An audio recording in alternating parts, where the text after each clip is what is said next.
Bonjour à tous, notre live du jour s'intitule Revenus complémentaires. Pourquoi revenir aujourd'hui sur le marché des SCPI? Il est au demeurant admis que l'immobilier est un excellent moyen de se constituer des revenus complémentaires. À ce titre, il n'est pas étonnant que les SCPI, les sociétés civiles de placement immobilier, aient été plébiscitées durant la décennie passée. Les SCPI sont ce qu'on appelle la pierre papier. Elles permettent aux particuliers d'investir dans des segments du marché immobilier d'ordinaire réservés aux professionnels. Autrement dit, elles investissent votre épargne en votre nom dans l'immobilier de bureau, de santé, des EHPAD par exemple, ou dans des hôtels, ou encore dans des autres entrepôts, c'est-à-dire la logistique. Le gros avantage est que l'épargnant diversifie non seulement ses actifs immobiliers, mais qu'il délègue également la gestion à des professionnels, et souvent c'est un soulagement. Le succès des SCPI a également reposé sur les rendements offerts, bien supérieurs à ceux des fonds en euros ces dernières années. Tout allait pour le mieux dans le meilleur des mondes jusqu'en 2023. Là, patatras, le marché s'est grippé. La hausse des taux d'intérêt, rapide et brutale décrétée par la BCE, la Banque centrale européenne, afin de lutter contre l'inflation, a jeté un froid. Et le marché immobilier, qui est pour beaucoup piloté par les taux d'intérêt, s'est mis à corriger. La valorisation des biens immobiliers a reculé et un certain nombre de SCPI se sont vues contraintes de baisser le prix de leur part de 20%, voire plus. Une nouvelle qui a mis en émoi beaucoup d'épargnants qui se sont rués vers la sortie. Le problème est que l'immobilier, qu'il soit détenu en direct ou via une SCPI, n'est pas un actif liquide. Beaucoup de demandes de retrait n'ont pas encore été honorées. Comme on le voit, le tableau n'est pas des plus engageants. Alors pourquoi diable conseiller aujourd'hui, comme le fait Maïf Solutions Financières, de revenir sur les SCPI? C'est l'une des questions que nous poserons à Olivier Veller, directeur général adjoint de Maïf Solutions Financières. Olivier, bonjour. Bonjour Vincent. Alors, nous verrons avec vous, Olivier, si certains types de SCPI sont davantage à privilégier que d'autres et quelles thématiques présentent un intérêt d'après vous. Du reste, parmi les SCPI que vous mettez en avant, nous aurons l'occasion de soulever le capot de deux d'entre elles, puisque nous avons le plaisir d'accueillir Romain Welch. Romain, vous êtes le président de Théorème. Bonjour. Bonjour Vincent. Alors, vous nous parlerez, Romain, de Logging. C'est une SCPI européenne spécialisée dans la logistique et les locaux industriels. C'est bien ça? Tout à fait.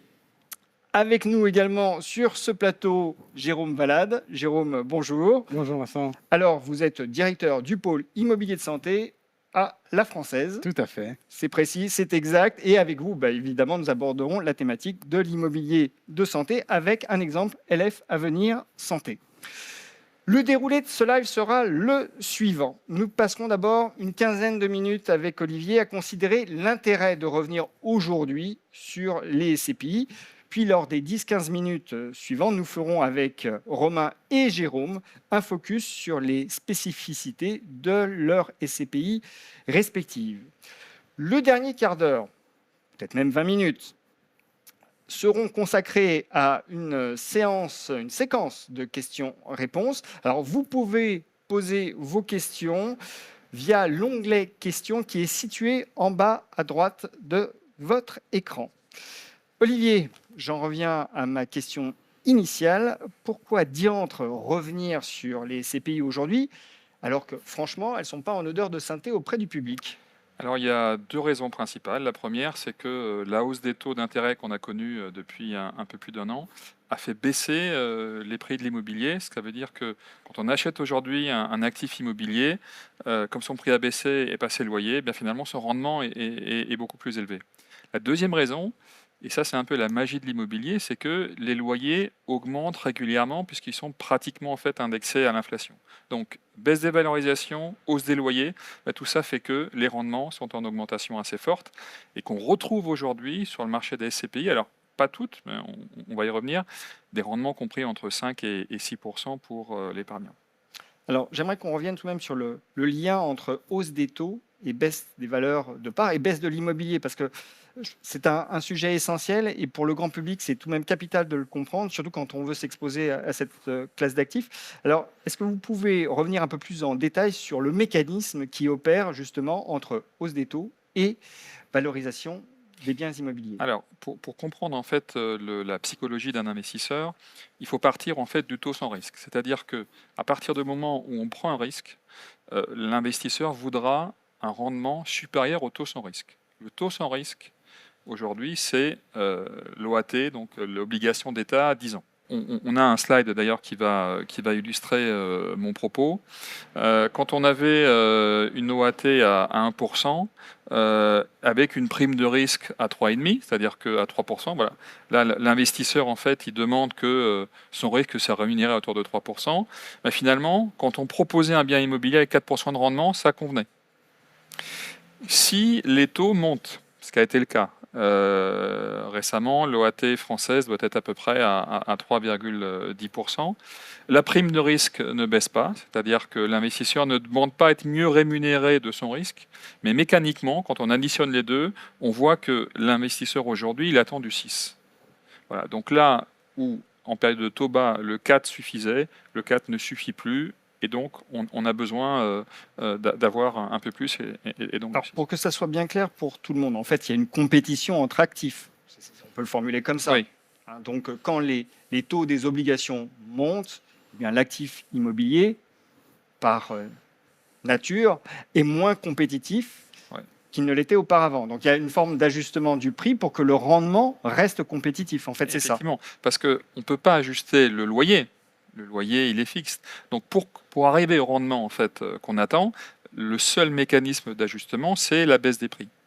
Et là, on va l'illustrer avec une autre slide pour expliquer pourquoi vous avez notamment des SCPI qui ont corrigé en termes de valorisation. Oui, parce que toutes les SCPI n'ont pas corrigé. Là, on va y venir. Là, on est en train de parler, je dirais, d'un raisonnement assez théorique. On verra après comment, en fonction des classes d'actifs, ce mécanisme théorique, il est plus ou moins ajusté.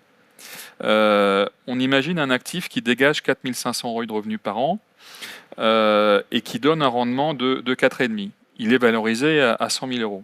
Si sur ce même actif, je veux du 6%, j'ai toujours mes loyers de 4 500 €, et bien mécaniquement, pour obtenir du 6% avec ces revenus-là, ma valorisation, mécaniquement, elle baisse et elle passe à 75 000 €. Et ça explique pourquoi beaucoup de prix de SCPI ont fortement décoté, parce qu'elles ont simplement ajusté les valorisations par rapport aux revenus qu'elles tiraient de leur portefeuille et par rapport aux nouveaux conditions de taux et aux nouveaux conditions de rendement demandées par les investisseurs. Oui, ce qui est important de préciser, c'est que les revenus demeurent les mêmes. Les revenus demeurent les mêmes. Donc, par contre, c'est pas la même chose en termes de valorisation pour un épargnant qui a peut-être acheté une SCPI à une valeur de 100 et qui se retrouve toujours avec les mêmes revenus, mais avec une valeur de sa part qui vaut 80. Et l'immobilier, c'est du temps long. Donc, il faut savoir aussi considérer qu'on achète une rente immobilière d'une certaine manière. On achète principalement une rente immobilière. Ça, faut être bien clair là-dessus. Quand on investit dans l'immobilier, notamment dans les SCPI, d'abord on investit sur un temps long. Ensuite, ce qui est important, c'est la capacité de générer des revenus. Mais là où la valorisation est importante, c'est en fait dans la liquidité de la SCPI. Parce que la liquidité de la SCPI, elle est extrêmement liée au niveau de collecte. On n'est pas comme dans un contrat d'assurance vie, vous avez une unité de compte, c'est liquide, vous pouvez acheter, vendre, et ça se fait le jour même. Alors, liquidité, c'est peut-être un terme, parce que pour nous, c'est assez commun, mais il faut tout de même spécifier de quoi on parle. Liquidité, c'est la capacité pour un épargnant à vendre sa SCPI et à la vendre rapidement. Sur ce marché, vous pouvez vendre une SCPI si vous avez un acheteur en face. Autrement dit, si vous avez un épargnant qui investit en même temps que vous voulez racheter, vous achetez une part, il y a une autre part qui se vend, et donc ça s'équilibre. Là où on a un problème de liquidité, c'est quand il n'y a plus de collecte, mais il y a des demandes de rachat. On est sur de l'immobilier, ça veut dire que le gérant de la SCPI, s'il a beaucoup de parts en attente, il va être obligé de vendre. Et vendre de l'immobilier, ça ne se fait pas en 5 minutes. Et en général, on fait ça dans des marchés un peu contraints, donc avec des baisses de valorisation. Et donc, on peut avoir très rapidement en fait, des parts en attente. Et donc, en général, et c'est ce qu'on voit aujourd'hui sur le marché, les SCPI qui ont énormément souffert en termes de baisse de valorisation sont aussi les SCPI qui ont arrêté de collecter et qui ont des demandes de parts en attente. Et donc, si pour une raison X ou Y, vous êtes obligé de vendre votre SCPI, vous pouvez avoir des délais d'attente qui peuvent être de 6 mois, 1 an et demi. Bon, ça, il faut tout de même bien l'avoir en tête. La question de la liquidité, quand on investit, de toute façon, dans l'immobilier n'étant pas un actif liquide par essence, il faut savoir patienter Voilà. aussi pour vendre. Oui, hein. elle est fondamentale, mais on peut l'organiser, et je pense on y reviendra peut-être, mais on peut aborder le sujet dès maintenant. C'est que, contrairement à un achat immobilier classique où vous allez immobiliser une somme assez importante pour un bien, là, vous pouvez panacher en fait votre investissement sur plusieurs SCPI. Nous, ce qu'on dit systématiquement à nos clients, c'est au minimum 4 SCPI, voire plutôt 5-6, parce que vous n'êtes pas en capacité, nous non plus, de dire dans 10 ans dans quel cycle économique on se situera. Est-ce que la santé fonctionnera toujours aussi bien? Où en sera le bureau? Je prends un exemple assez récent. Pendant le Covid, évidemment, les hôtels étaient vides. Hôtels vides, hôtels fermés, donc les CPI hôtelières ont beaucoup souffert, ont vu les rendements baisser parce que les hôteliers ne payaient plus leur loyer. Et aujourd'hui, on est dans une situation exceptionnelle pour l'hôtellerie. On a des prix dans l'hôtellerie qui sont de 30% au-dessus de ce qu'ils étaient avant Covid, et ce sont des SCPI qui marchent très très bien, qui ont des fortes collectes et qui distribuent des forts rendements. Donc on ne sait pas en fait sur long terme quelles seront en fait les stratégies gagnantes. Donc on est obligé vraiment de les mixer. Et c'est la meilleure des garanties, à la fois pour avoir un rendement solide, mais aussi pour gérer ses besoins de liquidité. Parce qu'il y aura toujours un fonds, une stratégie qui fonctionnera et sur laquelle vous aurez la possibilité assez facilement d'exercer en fait votre retrait. Lorsqu'on souhaite profiter des rendements plus élevés des nouveaux investissements, vers quel type de SCPI faut-il s'orienter aujourd'hui? Alors nous, aujourd'hui, très clairement, on a 3 critères en fait de sélection. La première, c'est l'ancienneté de la SCPI. Jérôme parlait de sa SCPI qui a 2 ans. On évite en fait d'avoir des grands véhicules très anciens qu'on a acheté énormément à une période de taux bas. Parce que ça plombe la valorisation future de la SCPI, parce qu'on voit bien que si vous avez 3, 4, 5 milliards d'actifs, l'effet relutif de la nouvelle collecte, avant qu'elle impacte de manière importante le rendement de votre fonds, il va falloir un peu de temps avant que finalement ce rendement augmente. Donc des SCPI jeunes. Deuxième critère, c'est le secteur d'investissement. Une partie du bureau a beaucoup souffert. Pas tout le bureau, mais une partie du bureau. Aujourd'hui, quand vous avez un bureau en Seine-Saint-Denis, vous avez à peu près 5 ans de stock devant vous en Seine-Saint-Denis en matière de location. C'est-à-dire que ça ne se loue pas. Si vous êtes dans le quartier central des affaires, Paris Intramuros, vous avez une demande qui est supérieure à l'offre, des taux de vacances extrêmement bas et des valorisations qui se tiennent beaucoup.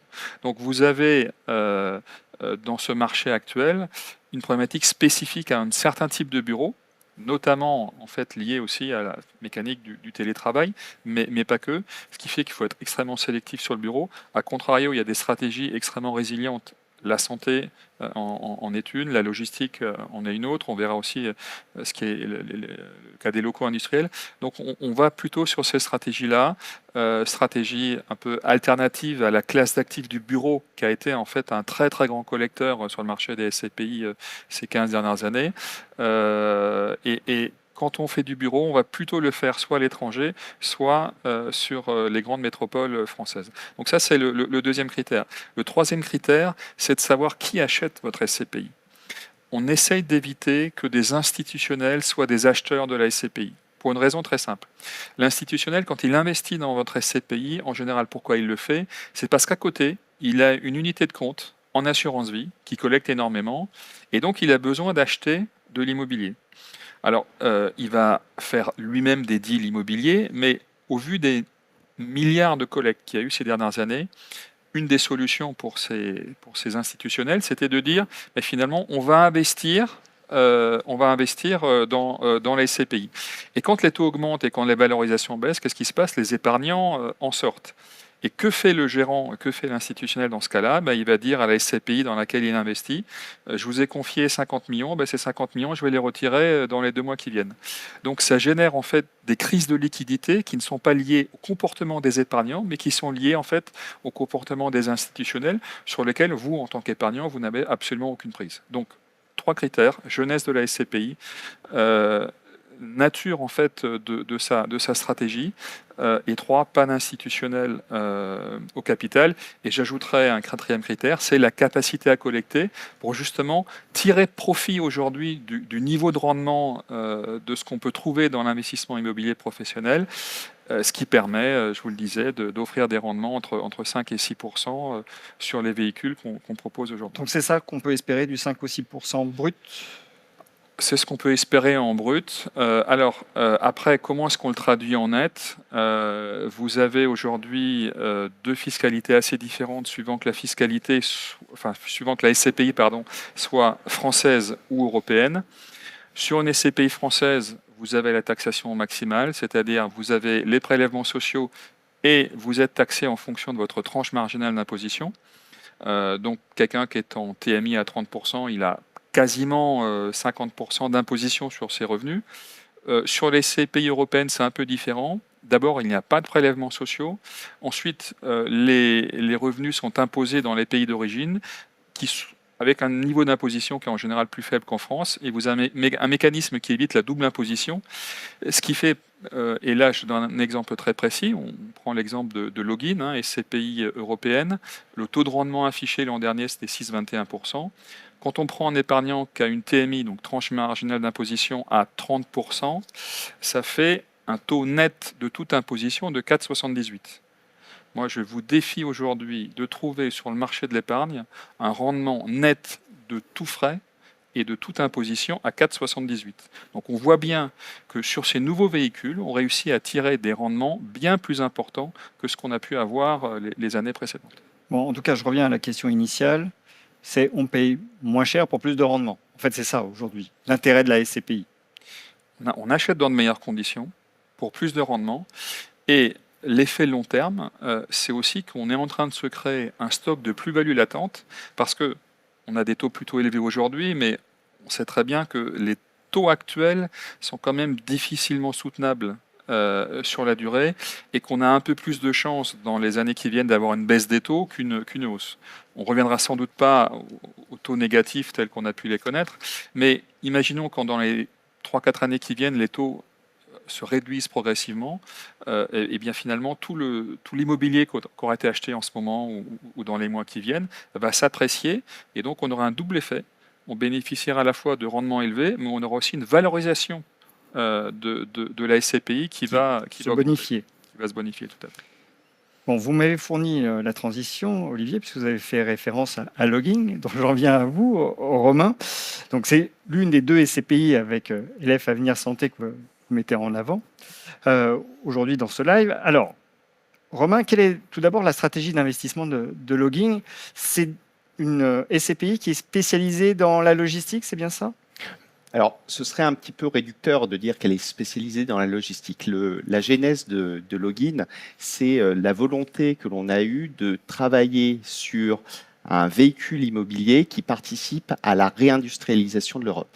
Et donc, on va plus loin que la logistique, puisque au travers de ce véhicule, on va aller acheter à la fois des locaux d'activité ou locaux industriels, donc des bâtiments dans lesquels il y a une activité de production. On va bien sûr avoir de la logistique, mais on va également avoir un petit peu de centre de recherche et de messagerie, ou encore, et ça c'est la volonté d'aller un petit peu plus loin que la simple industrie, mais qui va dans le sens de la souveraineté de l'Europe, on va vers des data centers.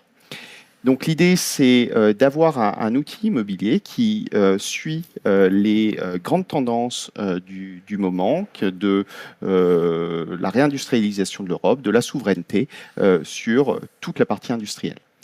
Alors justement, comment vous arrivez à sourcer les biens à acheter?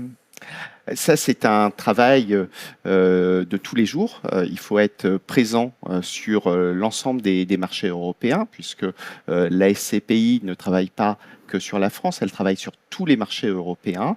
Nous avons passé un partenariat avec un partenaire qui a des bureaux dans plusieurs pays. Ils sont 110 sur le territoire et ont réussi à avoir une vision très large du marché sur toutes ces classes d'actifs. Ce sont des spécialistes de la classe d'actifs. Et donc, aujourd'hui, on remonte de nombreux biens. Alors, c'est une question qui est assez intéressante sur tout ce qui est industriel, puisque souvent, on n'achète pas des bâtiments à un autre investisseur qui veut nous le revendre. On fait ce qu'on appelle du sell and leaseback. Alors vous allez me dire, terme barbare, qu'est-ce que c'est? C'est souvent une entreprise qui détient son bâtiment, qui a besoin de capitaux pour financer son développement, qui souhaite acheter une nouvelle technologie, investir dans une autre entreprise, et donc va décider de vendre son bâtiment, le reprendre tout de suite en location sur une longue période. Ça peut être du 10 ans, 15 ans, 20 ans en Europe. Et donc nous nous positionnons comme pourvoyeurs de capitaux pour ces entreprises qui décident de vendre leurs bâtiments tout en les accompagnant, et elles continuent à exploiter leurs bâtiments sur longue période. Alors, on voit bien que vous couvrez tout de même pas mal de champs. Les types d'entreprises avec lesquelles vous traitez, ce sont quoi? Des PME, des grandes entreprises, des grands comptes ou...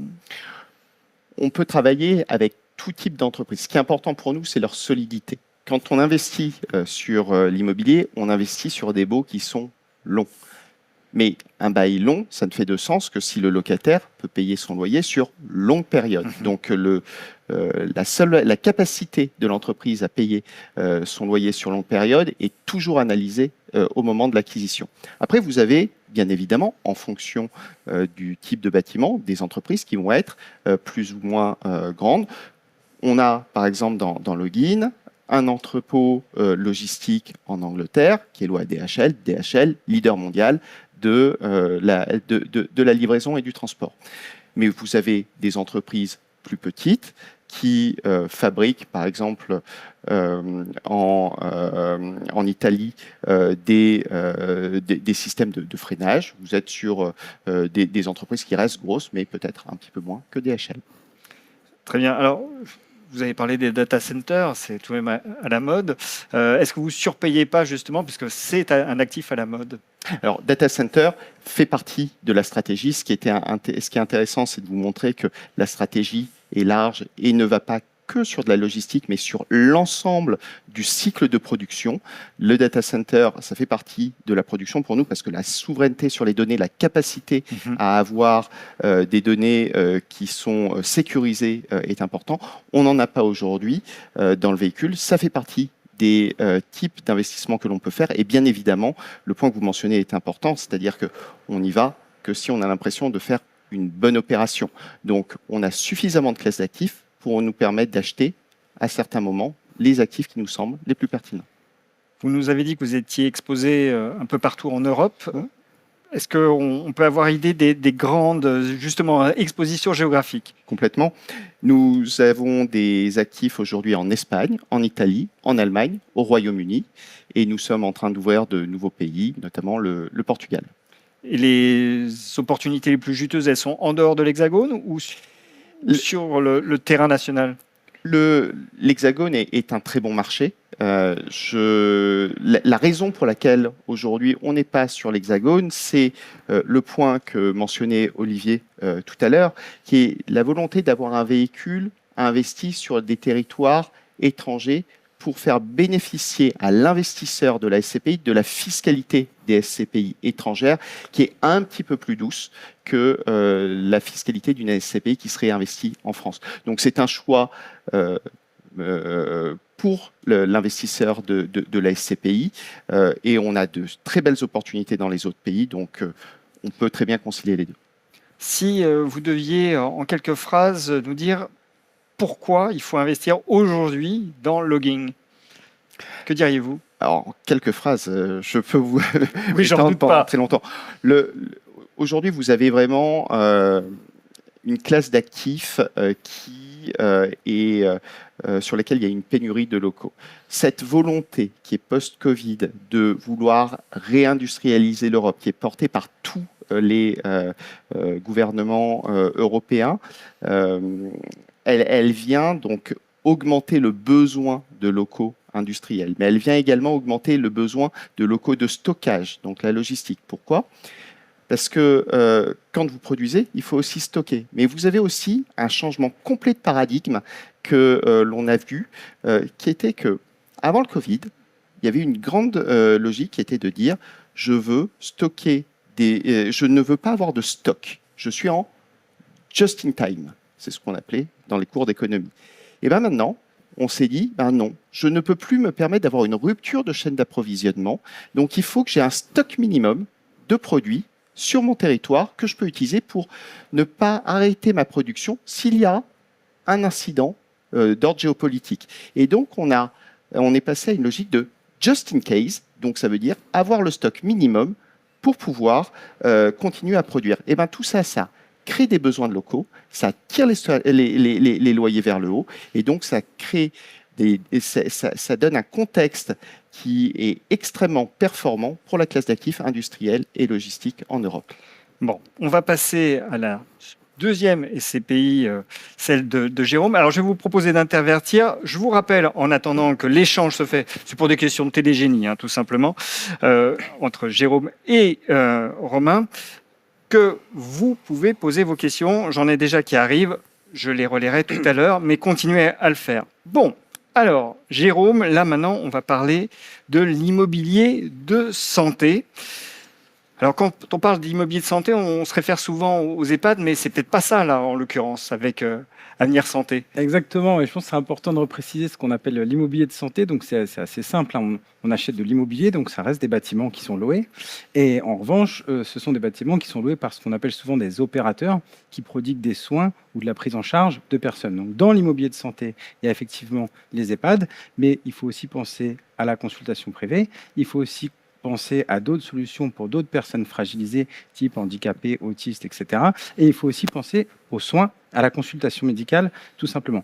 Donc, le cœur de la stratégie d'investissement de LF Avenir Santé, c'est plutôt effectivement d'adresser le besoin fondamental d'accès aux soins. Dieu sait qu'on a tous du mal à avoir des rendez-vous aujourd'hui médicaux, et ce sur l'ensemble des territoires. Il faut avoir en tête qu'il y a quand même 80% du territoire national qui est désert médical. Désert médical, on pense aussi souvent que c'est la campagne, la race campagne. En fait, pas du tout. C'est simplement le rapport entre la population et le nombre de médecins qu'il y a sur un territoire. Donc, un des plus grands déserts médicaux de France, ça reste l'Île-de-France, et en particulier, par exemple, la Seine-Saint-Denis. Donc, il s'agit de bâtiments qui ne sont pas forcément dans des localisations qui sont, on va dire, rurales ou excentrées, qui luttent pourtant contre la désertification médicale. La stratégie d'investissement, elle a cette dimension sociétale pour nous qui est très importante, grosso modo, de s'inscrire dans une lutte contre les déserts médicaux sur le territoire national, mais aussi en Europe, puisque la française a notamment des équipes en Allemagne, à Francfort, et aussi au Royaume-Uni, à Londres, et qui nous permettent d'avoir un sourcing local et une gestion des actifs de proximité, ce qu'on juge très important pour l'intérêt des épargnants. Donc concrètement, vous investissez dans des cliniques, dans des centres de santé, c'est ça ? Exactement, vous avez mis le doigt dans le mille. Aujourd'hui, à date, sur le patrimoine qui fait à peu près 200 millions d'euros, vous avez quasiment 50% qui est investi dans des centres de santé, dans des pôles de santé, dans des maisons de santé pluridisciplinaires, bref, dans des lieux de consultation médicale, et un gros tiers qui est aujourd'hui dans de la clinique, de l'hospitalisation privée. Le reste du portefeuille est sur des solutions d'accueil pour les seniors, mais pas forcément, effectivement, sur la typologie EHPAD. Alors Romain nous expliquait que souvent c'était des entreprises qui vendaient leurs murs et puis qui après les relouaient. Là, on est dans la même logique ou pas ? Exactement, vous avez parfaitement raison. C'est le point commun qu'il peut y avoir finalement avec la SCPI précédente. On a ces opérateurs qui ont besoin effectivement simplement d'étendre leur activité, de chercher de nouveaux fonciers, de chercher de nouvelles activités, qui détiennent le bâtiment et qui ont ce besoin un peu de liquidité pour se développer, et qui nous relouent le bâtiment pour des durées également très longues, parce qu'elles souhaitent sécuriser et elles ont besoin de sécuriser leur activité sur un territoire de santé pour de longues durées. Et c'est un des points très importants de l'immobilier de santé, c'est que et la SCPI le reflète, c'est que les locataires s'engagent sur des durées fermes très longues, donc ça va jusqu'à 12 ans en France, mais comme on investit en Europe, on peut aller chercher des durées plus longues jusqu'à 15 ou 20 ans, et c'est illustré par la SCPI et sa durée résiduelle des baux sur le fonds qui aujourd'hui à date est de plus de 11 ans. Quand vous dites que vous investissez en Europe, alors où spécifiquement ? Alors, comme je vous le disais, on va nous se focaliser sur les territoires qu'on connaît, qu'on maîtrise, dans lesquels on a vraiment des équipes locales. Donc, on a aujourd'hui notamment un grand regard sur l'Allemagne et également la partie Royaume-Uni-Irlande. Très bien.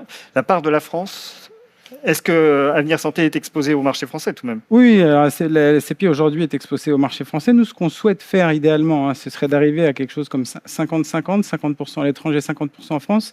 Après, on n'a pas voulu, nous, planter des drapeaux, si vous me passez l'expression. On cherchait les meilleures opportunités, les plus sécurisées, quitte à ce qu'effectivement, à date, le patrimoine soit un peu plus en France qu'à l'étranger. C'est un véhicule qui a 2 ans aujourd'hui, qui est en constitution, donc on sait qu'avec une acquisition ou deux, on fait très vite bouger les ratios dans un sens ou dans l'autre. Mais l'idée, effectivement, c'est d'exposer sur la durée le fonds à l'Europe. Alors, c'est un marché qui semble appelé à connaître une croissance quasi continue, compte tenu des besoins. Quelle serait, selon vous, la principale difficulté pour un opérateur tel que vous sur ce marché aujourd'hui? Aujourd'hui, sur le secteur de l'immobilier de santé, c'est vrai que quand on fait les bons choix, et notamment qu'on privilégie, ça va être le thème finalement, mais qu'on privilégie ce qu'on appelait les sell and leaseback, donc ces opérateurs qui nous vendent et qu'on peut dimensionner au moment de la transaction le loyer avec l'exploitant et qu'on ne se trompe pas sur la capacité du locataire à payer son loyer, parce que on l'a dit en introduction, la SCPI, il faut bien imaginer que c'est un produit qui promet, normalement, quand le travail est bien fait, de délivrer un rendement constant ou en augmentation en captant de l'inflation sur la durée. Donc effectivement, la difficulté, ce serait de ne pas aller sur des opportunités où on a des locataires qui, pour des raisons structurelles, intrinsèques, nous donneraient pas de satisfaction sur leur capacité à payer des loyers. Très bien. On aura des questions pour l'un comme pour l'autre dans la séquence questions-réponses. Mais avant de rentrer dans celle-ci, Olivier, j'aimerais qu'on revienne sur une notion importante, puisque c'est la notion centrale, celle de revenus complémentaires. Mais il y a les revenus immédiats, et puis il y a également les revenus différés. Oui, parce que la SCPI, vous l'avez vu, c'est un excellent moyen de générer des revenus. Donc, pour préparer sa retraite, c'est une des meilleures solutions. Le problème, c'est que quand vous avez 55 ans, vous avez un taux d'imposition élevé parce que les enfants sont partis, vous êtes au pic de votre carrière professionnelle, vous n'avez pas besoin de revenus immédiats sur lesquels vous pouvez être plus ou moins fortement imposé. Et donc, dans ce cas-là, vous avez plutôt besoin de revenus différés. Et là aussi, c'est une très belle solution d'investissement parce qu'on va proposer de démembrer en fait la SCPI. Alors, le démembrement, c'est quoi? Vous achetez la nue propriété pendant une durée qui va être fixée, hein, donc c'est du démembrement temporaire. Et à l'échéance de ce démembrement temporaire, vous allez récupérer donc la pleine propriété de votre SCPI et vous allez commencer à toucher les loyers. Alors, comme vous ne touchez pas les loyers pendant toute la durée de démembrement, évidemment, vous n'allez pas acheter votre SCPI à une valeur de 100. Vous allez l'acheter à un prix plus bas et ce prix va dépendre de deux choses. La première, c'est la durée du démembrement temporaire. Plus le démembrement est long et plus le prix d'achat sera faible. Et puis la deuxième variable, ça va être les revenus que génère la SCPI. Plus la SCPI génère des revenus et finalement, plus votre prix de nue propriété est faible. On va l'illustrer dans un slide et donc c'est une illustration très concrète sur l'une de nos SCPI. Là, on a pris un démembrement de 7 ans. Donc, on imagine une personne qui a 58 ans, elle veut partir à la retraite à 65 ans et elle recherche donc 7 années de démembrement. Elle va acheter sa SCPI à un prix de 73% de la valeur faciale. Et puis, au bout de 7 ans, elle sera en pleine propriété de sa SCPI. Donc, ce qu'elle avait acheté 73, ça vaudra 100 à minima dans 7 ans, peut-être plus si la SCPI aura été revalorisée. Et elle va commencer à toucher ses revenus à partir de la 7e année. Et donc, ça, c'est un point fondamental. Ça veut dire que aujourd'hui, quand vous avez entre 50 et 65 ans, quand vous commencez finalement à rechercher de l'épargne pour votre retraite, on a la possibilité de calibrer très finement la durée de votre démembrement en fonction de l'âge auquel vous souhaitez partir à la retraite. Bon, je pense que le message est passé. En tout cas, je l'espère. Et en tout cas, c'est une solution intéressante. Beaucoup de questions ont été posées. Alors, on n'a pas pu répondre à toutes, mais ça sera fait ultérieurement par les conseillers de Maïf Solutions Financières. Alors, vous pouvez retrouver l'actualité justement de Maïf Solutions Financières sur la page LinkedIn de Maïf Solutions Financières. Je dis bien de Maïf Solutions Financières. Le replay sera disponible fin juin et transmis par mail. Et puis, si vous avez des questions qui vous viennent encore, je précise à nouveau que toutes les questions qui ont été posées seront adressées. Et si vous avez encore des questions, un lien vous est d'ores et déjà communiqué pour prendre rendez-vous avec un conseiller financier qui vous apportera toutes les réponses. Messieurs, merci beaucoup. Merci Vincent. Merci à vous.